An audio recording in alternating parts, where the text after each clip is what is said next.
நாகை அருகேவும் மண் எடுப்பதற்கு பொதுமக்கள் எதிர்ப்பு தெரிவித்து வரும் நிலையில் இது பற்றிய விவரங்களை செய்தியாளர் லெனின் வழங்க கேட்கலாம். லெனின், வணக்கம். பொதுமக்கள் அளித்திருந்த பேட்டியை பார்த்தோம். அவர்கள் முன்வைக்கும் குற்றச்சாட்டு என்ன? அதிகாரிகள் அவர்கள் போராட்டத்தை எதிர்த்தும் மீண்டும் அந்த மண் அள்ளுவதற்காக அனுமதி கொடுத்திருப்பதாகவும் நமக்கு தகவல் கிடைக்கப்பெற்றிருக்கு. விவரங்கள் என்ன? நிச்சயமாக அகிலா, நாகப்பட்டினம் மாவட்டம் பிரதாபராமபுரம் ஊராட்சியில் 4000க்கும் மேற்பட்ட குடும்பங்கள் வசித்து வருகின்றனர். இந்த நிலையில் நாகையில் நடைபெற்று வரும் 4 வழிச்சாலை பணிக்காக அதே ஊராட்சி பகுதியில் உள்ள சின்னேரியில் 540 மீட்டர் பரப்பளவில் மண் குவாரி அமைக்க மாவட்ட கனிம வளத்துறை அதிகாரிகள் அனுமதி அளித்துள்ளனர். இதற்கு பொதுமக்கள் மத்தியில் கடும் எதிர்ப்பு கிளம்பியுள்ளது. மண் குவாரி அமைப்பதால் நிலத்தடி நீர் உப்பு நீராக மாறும் என்பதால் கடல் மட்டத்திலிருந்து கடல் நீர் ஏறி வந்தால் இப்பகுதியில் விவசாயம் பாழாகும் என்பதாலும் இந்த பகுதியில் மண் எடுக்க வேண்டாம் என்று அந்த பகுதி மக்கள் தொடர்ச்சியாக போராட்டத்தில் ஈடுபட்டு வருகின்றனர். குறிப்பாக கடந்த 13ஆம் தேதி ஏரியில் மண் எடுக்க வந்த ஜேசிபி இயந்திரம் உள்ளிட்ட இயந்திரங்களை தடுத்து நிறுத்தி போராட்டத்தில் ஈடுபட்டனர். அப்போதைக்கு மண் எடுக்காமல் நிறுத்தப்பட்டது. ஆனால் போலீசார் பாதுகாப்போடு மறுநாள் மண் அள்ளும் பணியில் ஈடுபட்டனர்.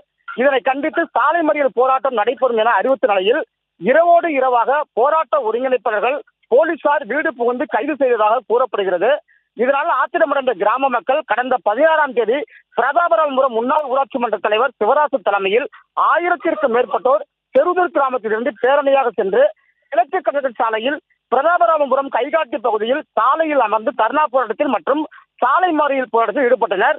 தொடர்ந்து ஆட்சியர் ஆகாஷிடம் பேச்சுவார்த்தை நடத்தப்படும், கைது செய்தவர்களை விடுவிக்கப்படும், அதுவரை மண் அள்ளுவதை நிறுத்துவதாக காவல்துறை அதிகாரிகள் உத்தரவாதம் அளித்ததன் பேரில் அப்போதைக்கு போராட்டம் கைவிடப்பட்டது.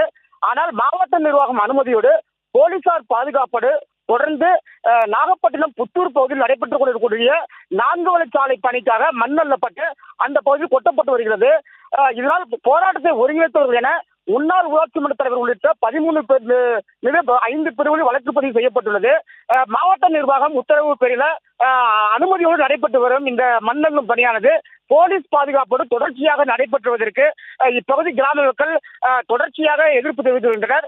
உடனடியாக இந்த மண் அள்ளுவதை நிறுத்த வேண்டும், வழக்கு பதிவு செய்துள்ள அனைவரையும் விடுதலை செய்ய வேண்டும், அந்த வழக்கை கேன்சல் செய்ய வேண்டும் என்ற உள்ளிட்ட கோரிக்கைகளை இப்பகுதிகள் வச்சிருக்காங்க.